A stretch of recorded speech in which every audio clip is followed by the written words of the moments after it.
El 13 de septiembre de 2011, hacia las 6 de la tarde, aquí, en nuestro hermoso país de Colombia, una familia iba saliendo a celebrar el cumpleaños de la mamá. Como todo buen colombiano, dejando todo a última hora, salieron a comprar la torta para celebrar el cumpleaños de la mamá.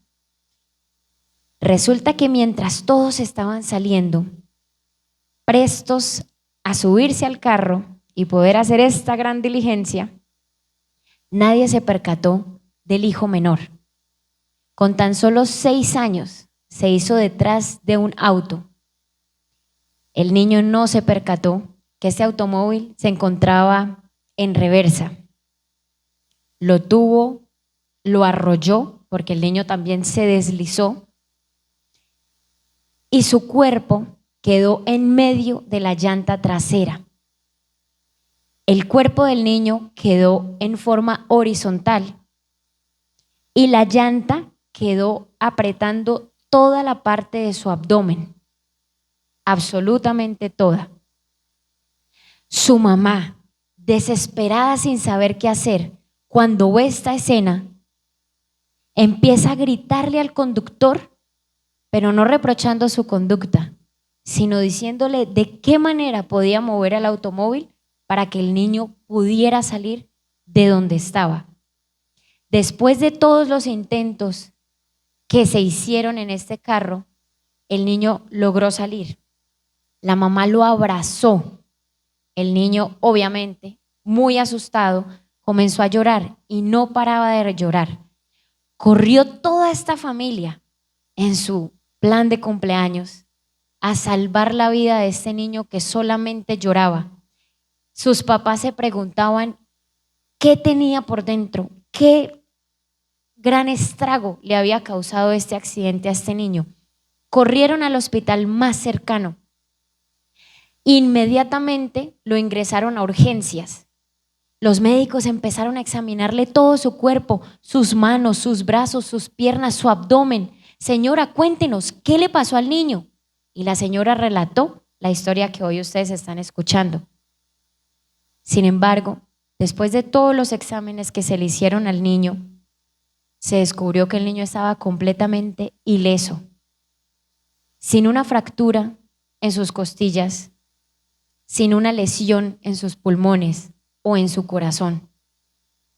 Van hacia la señora y le vuelven a preguntar: señora, ¿está segura de que a su hijo le pasó lo que usted nos contó? Y la señora decía: sí, yo lo vi, los hermanitos de él lo vieron y mi esposo lo vio. Desde ahí es un niño sano. Nunca le pasó ni siquiera un morado de ese accidente, un rasguño, absolutamente nada. Un niño completamente normal. Un milagro, obviamente, que hizo Dios. Aunque no hubo cámaras que relataran y documentaran ese momento, hubo testigos. Testigos que jamás dejaremos de contar el hermoso milagro que hizo Dios en el cumpleaños de mi mamá con mi hermanito Joan. ¿Quieres ser testigo hoy de cosas tan maravillosas que ha hecho Jesús por ti y que las hizo en la cruz del Calvario y resucitando? No te pierdas de este video. Vamos a inclinar nuestros rostros y vamos a orar. Padre Celestial, te pedimos, Señor, que tu Santo Espíritu sea en esta hora dándonos la sabiduría para poder compartir tu palabra, ayudando, Señor, a que no solamente esté en nuestros corazones, sino que también la vivamos y que se haga una realidad en cada una de nuestras vidas. En el nombre de Jesús, amén. Bueno, esta semana estudiamos la lección número 8. Aprendimos detalles y sucesos increíbles acerca del poder de la resurrección de Cristo. Así que vamos a estudiarla a través de algunas preguntas que trajimos hoy. Y la primera de ellas es: Nosotros estuvimos analizando 1 Corintios 15, que fue como nuestro texto base. Y resulta que al estudiar me llamaba demasiado la atención, Angélica y Carolina, cuando Pablo empieza a relatar que Jesús fue sepultado, que resucitó al tercer día, conforme a las Escrituras, y que se apareció a Cefas, a los 12, a 500 hermanos a la vez y muchas cosas que ahí sigue contando Pablo. Sin embargo, ¿qué razones nosotros tenemos actualmente para creer en la resurrección de Cristo, Angélica? Gracias, Valentina. Y un saludo para todos los que nos están viendo en este repaso de lección. Respondiendo a tu pregunta, pues hay muchas evidencias y hay muchas razones, pero vamos a colocar 3. Yo pienso que la primera razón son las evidencias históricas. ¿Históricas de qué? De que hay una tumba vacía. Si vemos las demás tumbas de faraones, príncipes antiguos, pues están llenas de sus huesitos, de sus restos, y solamente nosotros los cristianos tenemos ese regalo, ese lujo de que la tumba de nuestro Señor, de nuestro Salvador, de ese ser que vino acá a morir por el ser humano, está totalmente vacía. Entonces, ese es un porqué, esa es una razón. La otra razón, creo yo que son los testimonios de numerosos testigos. Y Valentina, leamos 1 Corintios capítulo 15, versículo 6, a ver qué nos dice este verso. Después apareció a más de 500 hermanos a la vez, de los cuales muchos viven aún y otros ya duermen. Gracias. A más de 500 hermanos a la vez. Entonces nosotros sabemos que hubo testigos. Se le apareció, como decías ahorita, a los discípulos, a los que iban también camino de Maús. Me llamó mucho la atención que a la primera que se le aparece es a María, ¿sí? Y ella corre a decirlo a sus amigos, y las otras mujeres que venían en camino también fueron avisadas. Y entonces me sorprende porque realmente Dios es maravilloso, porque es que si nosotros comparamos la cultura misógina que había en ese tiempo, pues podríamos incluso nosotros poder entender que todas las personas que decían que de pronto era una mentira, realmente no era una mentira. Esta idea de que el Mesías o su caudillo había resucitado. ¿Por qué? Porque incluso si creyéramos que era una mentira, los discípulos nunca hubieran dicho, es que las mujeres fueron los primeros en verlo.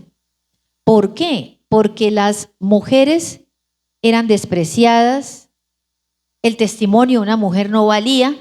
Si iban ante un tribunal o ante un juicio, ellas, por favor, el juicio de ellas no era tomado en cuenta, eran odiadas. Entonces, si fuese una mentira que se apareció a las mujeres y los discípulos hubieran inventado eso, pues ellos nunca hubieran colocado que las mujeres lo vieron en primer lugar. Entonces, esto me llama la atención de todas estas mujeres que lo vieron, que Jesús permitió que lo vieran. Y otra cosa que me llama poderosamente la atención. Resulta que cuando Jesús resucita, la Biblia dice que hubo otras resurrecciones. No menciona quiénes resucitaron y simplemente, ni cuántos, simplemente menciona que los sepulcros otros sepulcros fueron abiertos. Y gracias a Dios, y yo le agradezco que tenemos unos escritos maravillosos de Elena de White donde podemos ampliar un poquito este concepto que dice la Biblia, ¿sí? Entonces, me asombra pensar y creer también la historia que ella cuenta, donde dice que esas personas que resucitaron eran de diferentes estaturas y aspectos y que se resucitaron desde la creación hasta la época de Jesús. No sabemos si Noé, si Abraham, no sabemos, pero ella dice explícitamente así en estas palabras, de diferentes estaturas y aspectos. Entonces, yo me imagino ese revuelo, ese alboroto en esta ciudad, cuando veían a personas resucitadas y que decían, esas personas decían, nos ha resucitado Cristo, hemos resucitado con Cristo. O sea, ¿qué más testimonio que ese? O sea, no solamente resucitó el Maestro, sino también fueron resucitadas, yo no sé si Noé, Abraham, yo no lo sé. Entonces, es algo asombroso porque eso no pasó inadvertido. Eso fue una noticia que diríamos popularmente, que se regó como pólvora y no habían redes sociales y no había toda la tecnología que tenemos hoy. Y un tercer aspecto de por qué creo en la resurrección, porque Jesús está vivo y como está vivo, transforma la vida de las personas que se acercan a Él, que nos acercamos a Él. Y este es otro aspecto para mí muy importante, porque una vida transformada que ha estado en el pecado, ¿por qué se transforma? Es por el poder de ese Jesús que está vivo y que hace a través del Espíritu Santo estos cambios en las personas que se entregan a Él, dejan la vida antigua, dejan de ser asesinos, cualquier cantidad de pecados, y yo no quiero colocar aquí el asesinato como el peor, pero a veces nosotros mismos nos encargamos de señalar quizá más esos pecados, pero el Señor transforma la vida del que sea, del orgulloso, del hipócrita, del mentiroso, del adúltero, del fornicario. Entonces es ese milagro que hace el Señor Jesús en la vida de aquella persona que se entrega con esa entrega completa y total. Amén. Así es. Bueno, y entendiendo esto que nos comparte Angélica, ¿por qué para nosotros hoy, Carolina, es importante entender que los muertos duermen? Porque si hablamos de resurrección, es porque entonces no están en el cielo como de pronto nos pueden hacer creer en otras denominaciones. ¿Por qué es importante hoy esta doctrina de que los muertos duermen? Bueno, buenos días a todos, un feliz sábado. Bienvenidos a quienes nos están viendo en este momento a través de el canal de YouTube y a través de Facebook. Sean todos pues bienvenidos. Bueno, Valentina, Angélica, la resurrección de Cristo nos da la garantía a nuestra fe, ¿cierto? Y debe quitarnos a nosotros ese temor hacia la muerte. ¿Por qué? Porque debemos recordar muy bien cuál es ese estado de los muertos. Y si bien es cierto, para poder recordar ese estado de los muertos, entonces pues vamos a hacer un breve análisis sobre el concepto de la vida, sobre el concepto de la muerte, ¿basado en qué? Pues basado en un escrito está. Entonces, pues vamos a hablar de la vida como tal y vamos a ir a Génesis 2:7. Valentina, por favor, me colabora, por favor, leyendo. Génesis 2:7 dice: Entonces Jehová Dios formó al hombre del polvo de la tierra y sopló en su nariz aliento de vida y fue el hombre un ser viviente. Dios formó al hombre del polvo de la tierra, ¿cierto? ¿Y qué hizo luego? Sopló. ¿Sí? aliento de vida, y el hombre fue un ser viviente. Ahora bien, vamos a hablar acerca de la muerte. ¿Qué nos dice la palabra de Dios acerca de la muerte? Entonces, en Génesis 3:19, pues encontramos una explicación también. Dice, con el sudor de tu rostro comerás el pan hasta que vuelvas a la tierra, porque de ella fuiste tomado, pues polvo eres y al polvo volverás. Entonces ese cuerpo vuelve otra vez al polvo, ¿cierto?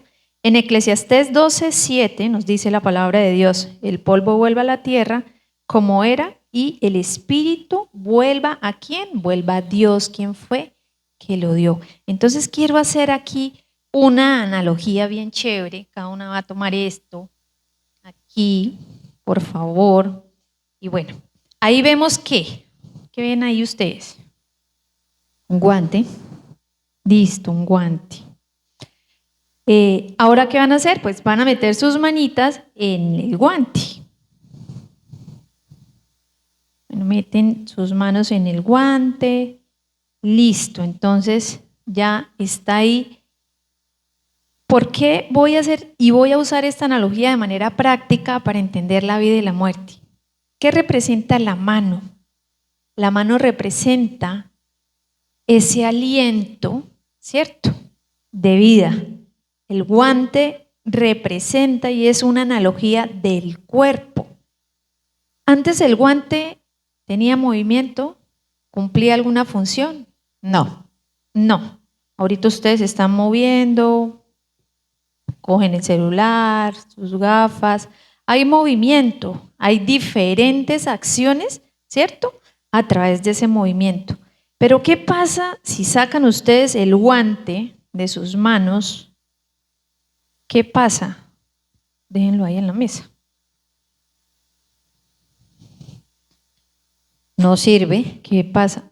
¿Vuelve a qué ese guante? A su estado original. Bueno, Valentina, infla el globo. Listo. Ya, cobró una forma diferente, ¿cierto? Ese globo me puede servir para decorar, para hacer un arreglo floral, para que los niños jueguen tal vez. Pero si ese aire que acabas de meter, Valentina, se va, ¿qué pasa con ese globo?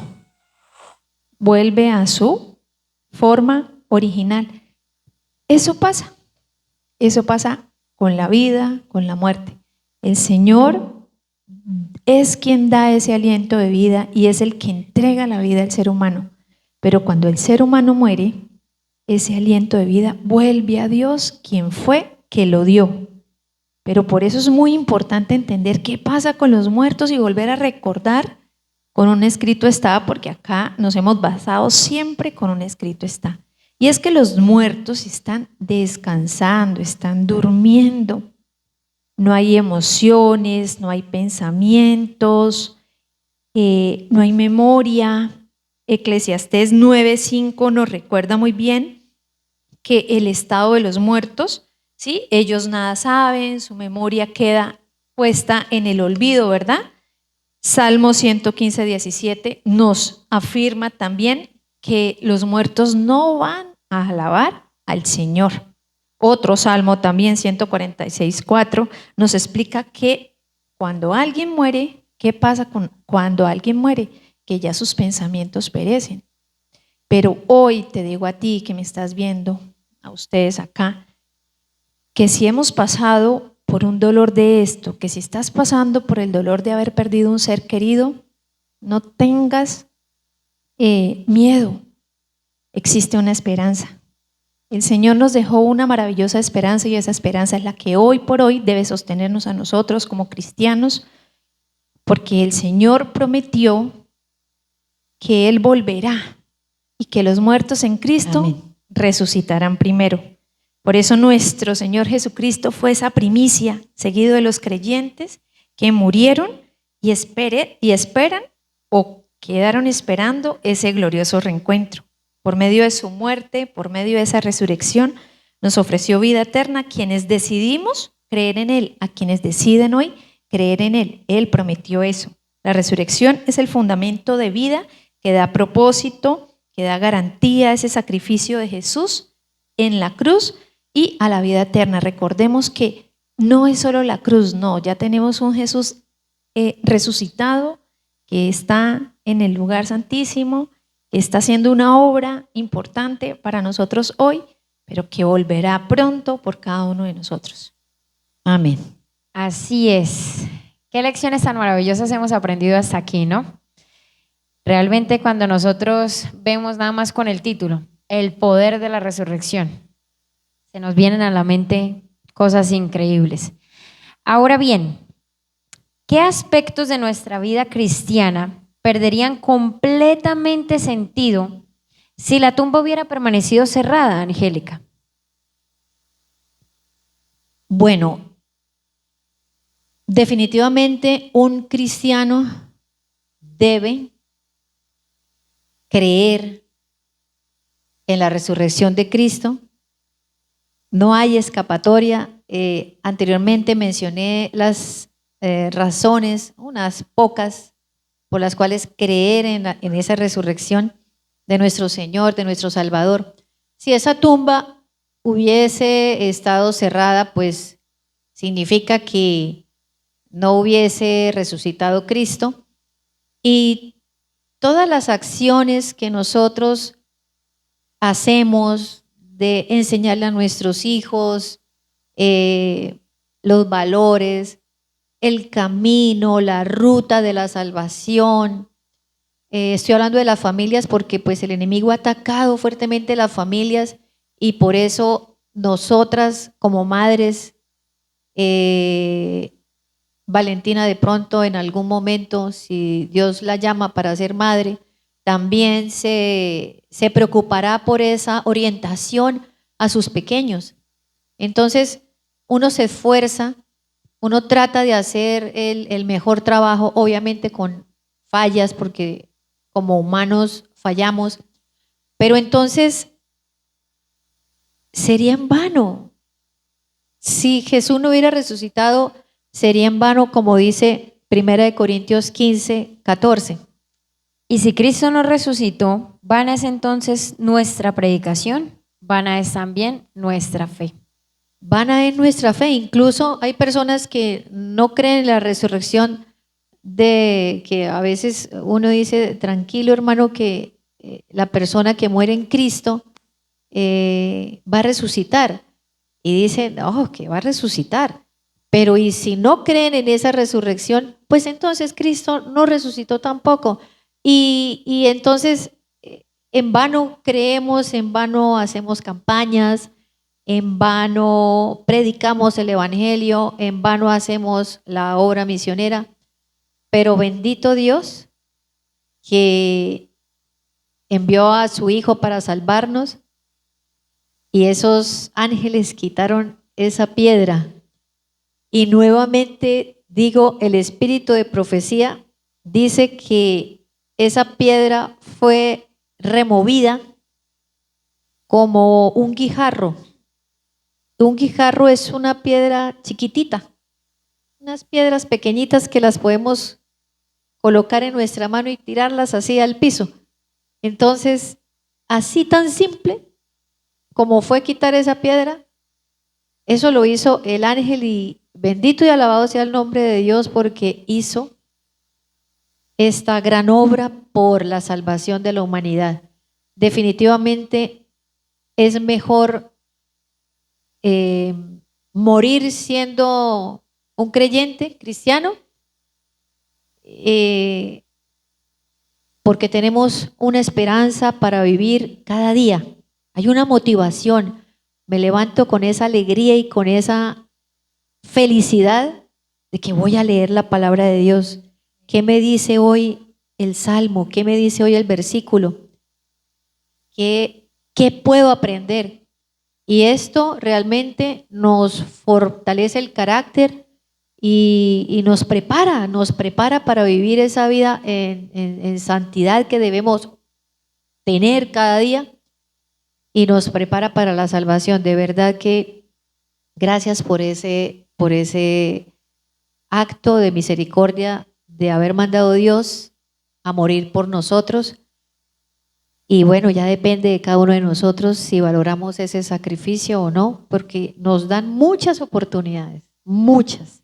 Entonces, que no despreciemos ese acto. Claro. Y también el dolor, el sufrimiento, las pruebas, tal vez las persecuciones, porque hoy en día ya vemos que hay cristianos siendo perseguidos, que han muerto por entregar un mensaje, dejarían de tener un sentido redentor. Y también todo ese mensaje de salvación que a lo largo de la historia hemos venido expandiendo, pues sería una falsedad, sería más un pensamiento filosófico, entonces no tendría ningún sentido y habríamos tal vez perdido el tiempo entonces. Exactamente.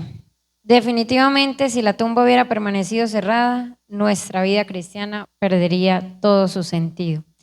Qué maravillosa es esta hermosa esperanza.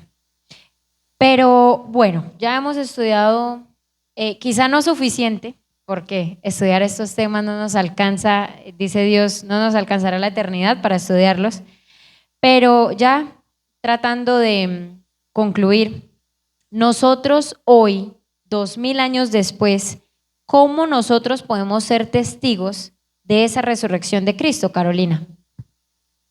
Bueno, evidentemente no podemos ser esos testigos donde veamos físicamente ese episodio, ¿cierto? Es lógico. Pasó hace más de 2000 años, ¿verdad?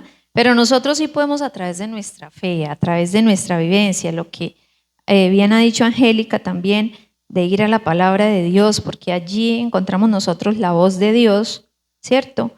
El Señor nos habla a través de ella y la oración que podemos experimentar, nosotros podemos ser ese impacto hoy en día, o sea, año 2026, ser testigos en esta generación, transformando nuestras vidas, entregando un mensaje de amor a cada una de las personas que nos rodean, desde nuestro hogar, obviamente, porque todo parte desde nuestro hogar, ¿cierto?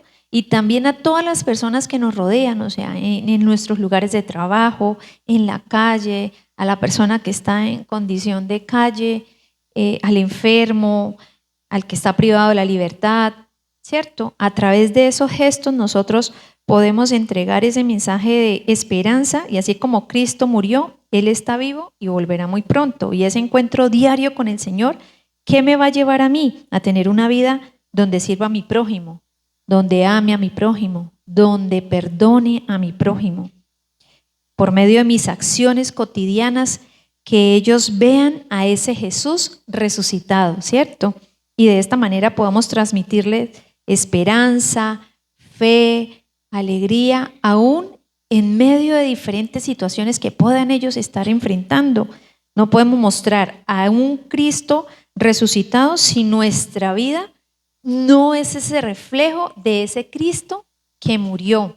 Además de eso, la invitación que hacemos hoy y que el Señor también nos hace es a buscar diariamente esa comunión con Él, a implorarle ese derramamiento del Espíritu Santo, porque finalmente es al Espíritu Santo que necesitamos hoy para que nos convenza del pecado, para que nos convenza de ir a la palabra, de encontrar esa voz de Dios, para que nos dé discernimiento, para que también nos dé valor de estar proclamando estos mensajes de esperanza, ¿cierto? En medio de una sociedad, en medio de un mundo que padece muchísimo dolor, muchísimas tragedias. Este mes de junio vimos muchas tragedias que han impactado toda la humanidad, muchos hijos de Dios que han dormido también a través de esas tragedias naturales. Ese amor de Cristo nos lleva a ser esos sembradores de esperanza, que la palabra de Dios nosotros la leamos, la retengamos, la llevemos a la obediencia, como lo dice Apocalipsis 1:3, felices los que leen, escuchan, ¿cierto? Y ¿guardan qué? Guardan esos 10 mandamientos, esa ley del Señor. Entonces, la Pascua no solo se trata de Jesús, sino también se trata de ti que me estás viendo, también se trata de mí. No se trata solamente de un pasado, de un evento que quedó en el pasado, de una resurrección, no, también se trata de un futuro, tus mejores días, mis mejores días, nuestros mejores días están por venir y esa prueba de esa resurrección está en nuestras manos, está en nuestras vidas. Por eso hoy la invitación es a que te decidas en dejar entrar a Cristo en tu vida, ese Cristo crucificado y resucitado, para que también seas hoy un testigo fiel y verdadero de ese hermoso y maravilloso acontecimiento, de esa resurrección, para que todos hoy seamos esos testigos fieles y verdaderos. Amén. Y como hoy hemos aprendido a ser testigos de Dios, no podemos callar. Lo que Dios ha sembrado en nuestro corazón y en nuestra mente se tiene que reflejar en nuestra vida. Así que si hoy ustedes dos tuvieran a su lado a un amigo que no conoce nada de estos temas, que no conoce nada de Jesús, y ustedes pudiesen compartirle lo más valioso que les llamó, que les llamó la atención de la lección de esta semana, ¿qué le podrían decir en una breve frase? Bueno, yo le diría a esa persona, pero también tengo que decírmelo a mí, ¿no? Porque esos mensajes son de actualidad y eso de la salvación compete a mi prójimo y a mí también. No perdamos el tiempo. El tiempo es corto. No perdamos el tiempo, no malgastemos el tiempo porque nosotros somos mayordomos de ese tiempo valioso que Dios nos ha regalado. Hay una carrera que tenemos que correr. También hay una corona que nos será puesta. Al vencedor se le dará la corona. Y en esa carrera no desmayemos, no nos cansemos en el último tramo. ¿Sí? Entonces, esa es la invitación a que con más ganas, con más ímpetu, trabajemos por esa salvación. ¿Y hay sacrificios que debemos hacer? Claro que sí. Pero que cuando estemos pensando quizá en el dolor, en el hambre, en el frío, recordemos que esa recompensa nos será dada si perseveramos constantemente en ese objetivo, nos mantenemos firmes en nuestra fe. No perdamos el tiempo. Cristo viene pronto, prepárate. ¿Y Carolina? Amén. Bueno, me llama la atención también que Pablo en 1 Corintios capítulo 15, 58, Pablo nos invita a que debemos ser constantes, inquebrantables, firmes, dedicados al servicio de Dios, creciendo en esa obra del Señor, sacrificios, pruebas, una montaña rusa tal vez de situaciones en esta vida, pero ese sacrificio y todo eso tiene una garantía. Esa garantía tiene un propósito eterno y créanme que esa garantía no será en vano. Amén. Así es. Bueno, muchas gracias Carolina y Angélica por habernos acompañado. Los invito ahí donde están a inclinar sus rostros para orar. Padre Celestial, te damos muchas gracias, Señor, por el privilegio que nos diste de poder estudiar tu palabra, Señor. Ayúdanos a vivir lo que aprendimos y a ser testigos tuyos donde quiera que vayamos. En el nombre de Jesús, amén. Amén. Amén. No olvides suscribirte a nuestro canal, no olvides dejarle un corazoncito a este video y compartirlo a otros. Escribe en los comentarios lo que más te gustó de esta lección. ¡Feliz sábado! Feliz sábado. Sábado.